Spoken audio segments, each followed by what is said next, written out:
Hello everyone, it's Rita Nurmaliza and welcome back to my channel. And I think to myself, what a wonderful world. Seorang pemimpin harusnya memiliki sifat pengayom dan juga berintegritas tinggi agar menjadi panutan bagi rakyatnya. Karena dengan memiliki sifat seperti itu, rakyat pun akan patuh dan mencintai pemimpinnya. Namun, lain hal dengan pemimpin yang mempunyai sifat diktator yang diidentikan dengan tangan besi. Oh ya, buat teman-teman yang belum tahu diktator itu apa, diktator adalah seorang pemimpin yang memerintah secara otoriter dan menindas rakyatnya. Nah, siapa sajakah 5 pemimpin paling diktator di dunia? Dan keep on watching.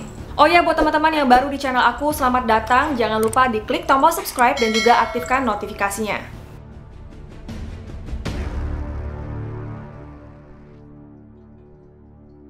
Yang pertama ada Adolf Hitler.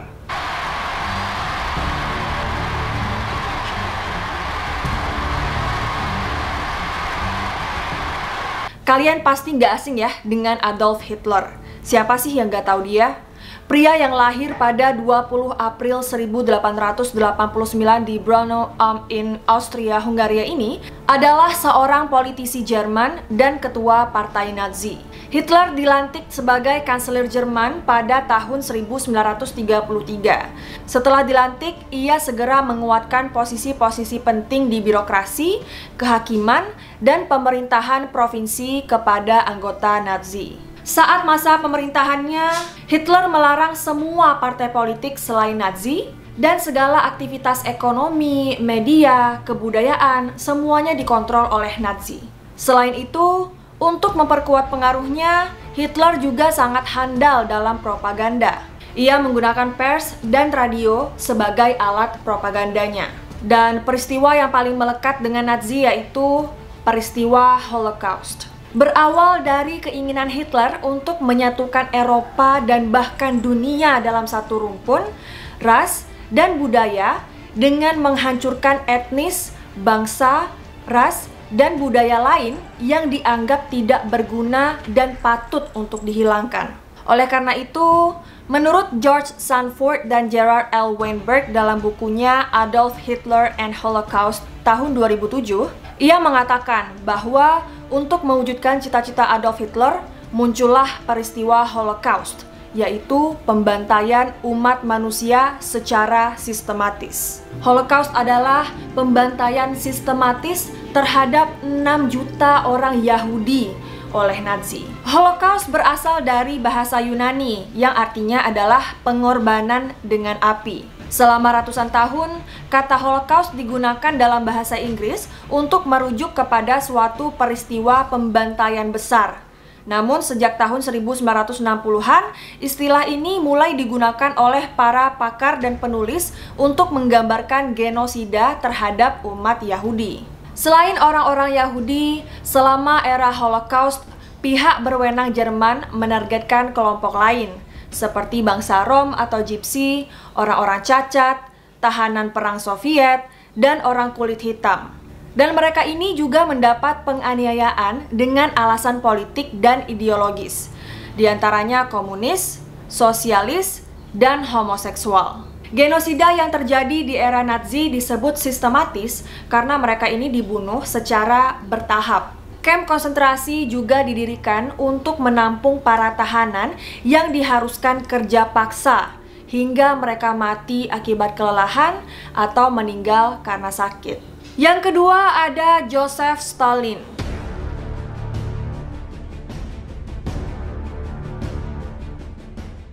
Joseph Stalin adalah tokoh revolusi dan politikus Uni Soviet keturunan Georgia.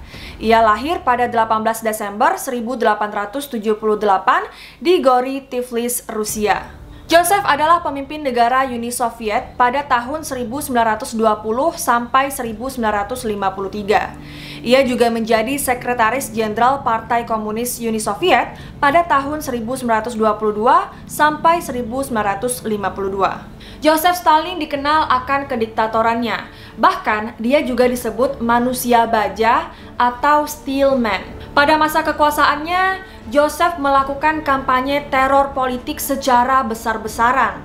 Pembersihan, penahanan, dan deportasi ke kamp untuk kerja paksa terjadi secara luas. Tidak terhitung pemimpin partai, industrial, dan militer yang hilang pada masa teror besar ini. Ia juga mengusir lawan-lawan politiknya dan juga orang-orang yang tidak suka dengan gaya kepemimpinannya. Bahkan, ia tidak segan untuk membunuh orang-orang yang berbahaya bagi kelanjutan karir politiknya. Dan juga siapapun yang bertahan di Soviet akan diperlakukan dengan kejam sekalipun itu rekan politiknya sendiri. Mereka dianggap sebagai musuh negara dan patut dihilangkan dari muka bumi. Kekejaman lain yang selalu dikaitkan dengan Joseph adalah kematian 22.000 tahanan perang Polandia yang dieksekusi oleh polisi rahasia Soviet pada bulan April dan Mei 1940 di hutan Katyn. Pembantaian ini dilakukan atas proposal Lavrenti Beria untuk mengeksekusi semua anggota Korps Perwira Polandia pada 5 Maret 1940. Dokumen ini kemudian disetujui dan ditandatangani oleh Politbiro Soviet termasuk Joseph Stalin. Uni Soviet awalnya menyalahkan Nazi Jerman atas pembantaian tersebut dan baru mengakuinya pada tahun 1990, 1 tahun sebelum Uni Soviet runtuh. Dan di sisa-sisa akhir hayatnya, ia masih memiliki kekuatan untuk menaklukkan lawan politiknya, meskipun dengan keterbatasan kondisi yang dimilikinya. Ia memerintahkan pasukannya untuk menahan dokter-dokter di Moskow atas tuduhan pembunuhan terhadap pejabat tinggi Rusia. Nah, hal ini memang merupakan usaha Joseph untuk melakukan pembersihan kembali di negaranya. Namun, belum sempat melakukan hal itu, Stalin harus menemui ajalnya. Ia meninggal pada tanggal 5 Maret 1953. Yang ketiga ada Benito Mussolini. Nah, Benito Mussolini juga merupakan teman dari Adolf Hitler dalam sebuah persekutuan perang. Benito Mussolini lahir pada 29 Juli 1883 di Predappio Forlì, Italia. Mussolini dulunya adalah seorang guru sekolah dan seorang sosialis. Tapi setelah Perang Dunia ke-1, ia menjadi pemimpin gerakan fasis. Mussolini tidak menjadi seorang diktator totaliter secara instan. Ia harus bekerja keras untuk melewati batas-batas konstitusi Italia demi memperoleh kekuasaan dan mengikis lembaga-lembaga demokratis untuk dihilangkan sepenuhnya. Lewat fasisme, Mussolini berhasrat untuk mengulang kembali masa keemasan Italia seperti pada zaman Kekaisaran Romawi. Pada tanggal 23 Maret 1919, Mussolini mendirikan Partai Fasci di Combattimento, Italia. Partai yang akhirnya dikenal sebagai Partai Fasis tersebut adalah organisasi sayap kanan baru di Italia yang menyuarakan dan menumbuhkan kembali semangat nasionalisme bangsa Italia. Fasisme menjadi suatu gerakan politik baru dan membentuk suatu kelompok untuk bertempur yang dikenal sebagai baju hitam, yaitu kumpulan penjahat, kriminal, dan preman yang bertindak sebagai tukang pukul. Penampilan kelompok ini begitu seram dan setiap hari selalu terlibat perkelahian di jalan-jalan. Mussolini mencalonkan diri pada pemilu 1919. Namun dia gagal ya, walaupun hal ini tuh tidak bikin dia putus asa. Mussolini mengembangkan paham pada kelompoknya sehingga dia mulai mendapat perhatian. Para kaum fasis yang dibentuk Mussolini menolak parlemen dan mengedepankan kekerasan fisik, sehingga anarki pecah di mana-mana. Pemerintah liberal pun tak berdaya menghadapinya. Ia lalu membawa banyak kaum fasis yang bertampang sangar untuk melakukan unjuk rasa ke Roma. Melihat rombongan preman berwajah sangar memasuki Roma, pada 31 Oktober 1922, Raja Immanuel III meminta Mussolini untuk menjadi Perdana Menteri.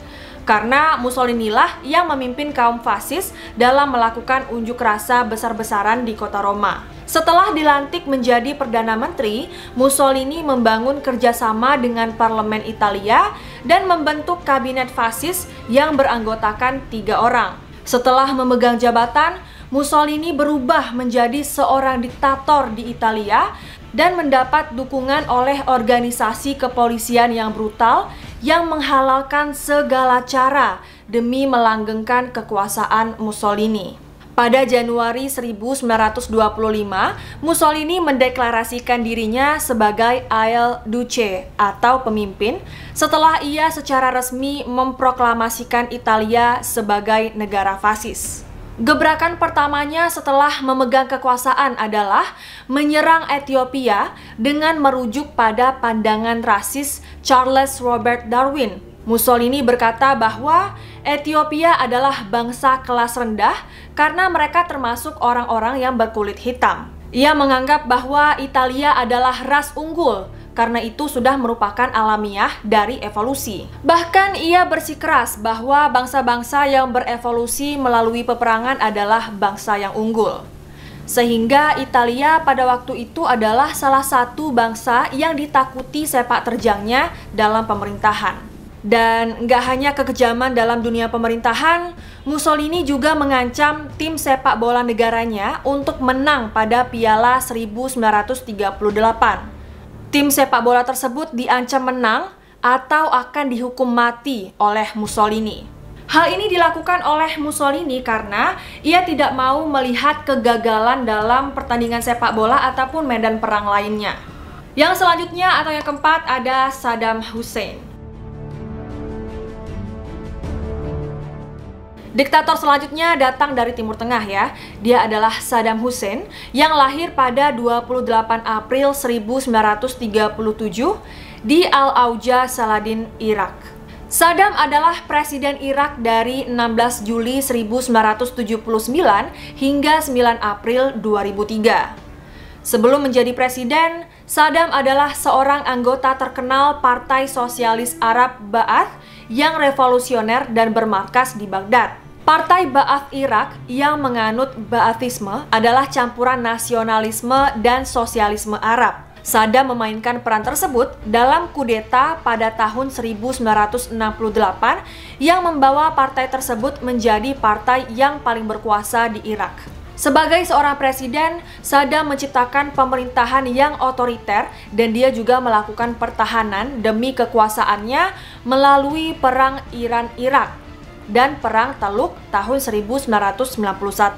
Kedua perang itu menyebabkan penurunan drastis standar hidup dan hak asasi manusia di Irak. Pada masa pemerintahan Saddam, ia juga menindas gerakan yang dianggapnya sebagai ancaman, khususnya gerakan yang muncul dari kelompok-kelompok etnis atau keagamaan yang memperjuangkan kemerdekaan atau pemerintahan otonom. Sementara itu, ia juga dianggap sebagai pahlawan yang populer di antara banyak bangsa Arab karena berani menentang Israel dan juga Amerika Serikat. Namun, sebagian orang di dunia internasional tetap memandang Saddam dengan perasaan curiga, khususnya setelah terjadinya Perang Teluk 1991.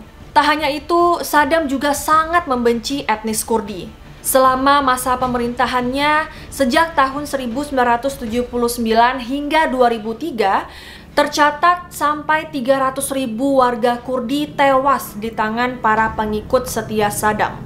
Oke, yang terakhir ada Raja Leopold II.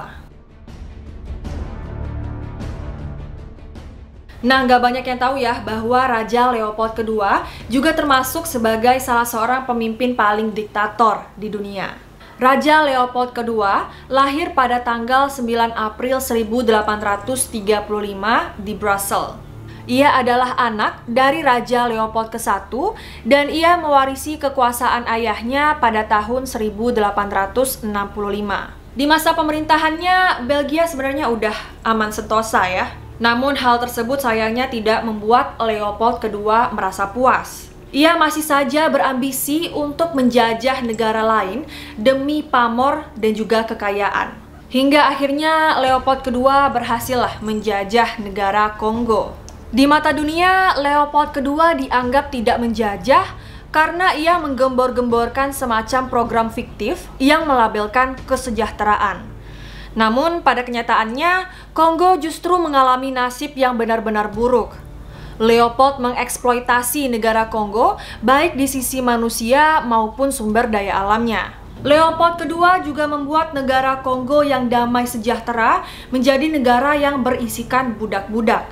Di bawah masa penjajahannya Leopold kedua, ia memaksa orang-orang Kongo untuk mengais sumber daya mereka sendiri untuk memenuhi harta Leopold kedua.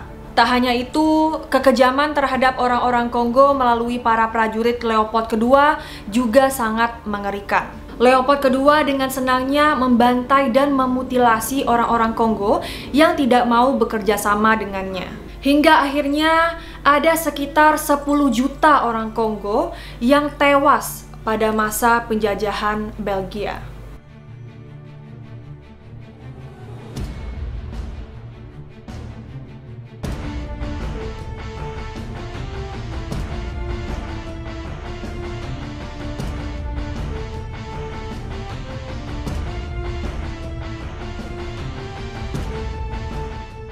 Well, itu dia 5 pemimpin paling diktator di dunia.